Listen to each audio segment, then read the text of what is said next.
Il est très facile d'associer le mot réseau à l'auteur Jacob Lévy-Moreno. En effet, un réseau peut se définir par un ensemble de choses ou encore de personnes liées entre elles. La sociométrie de Moreno est donc un instrument servant à mesurer le degré d'organisation dont témoignent les groupes sociaux et est directement lié au mot réseau. Moreno est un psychiatre, psychothérapeute, psychosociologue américain d'origine roumaine, connu notamment pour avoir créé les tests de sociométrie.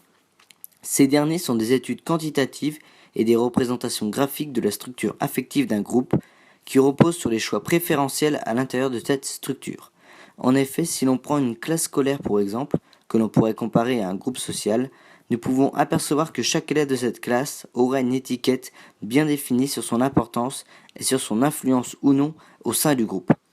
Il y a 4 types de cas. Les leaders populaires qui représentent les membres du groupe choisis par une majorité d'entre eux, les leaders influents qui représentent les personnes choisies par les leaders populaires, les isolés qui recueillent seulement de l'indifférence et les parias qui représentent les personnes isolées de tous.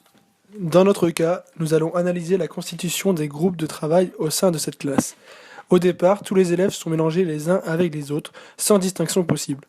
Le professeur annonce un travail à faire par binôme. Dès lors, nous observons que les rôles définis précédemment se distinguent plus précisément.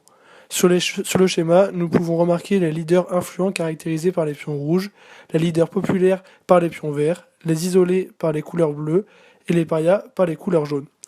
Les parias n'auront pas ou très peu de choix, les leaders populaires auront plusieurs possibilités, ceux qui auront le plus de choix seront les leaders influents, car comme ils sont bien vus par les leaders populaires, ils seront également bien vus par les autres. Cette carte affective du groupement peut également s'observer sur les réseaux sociaux par exemple. En effet, les leaders populaires et les leaders influents auront plus d'amis par rapport aux parias.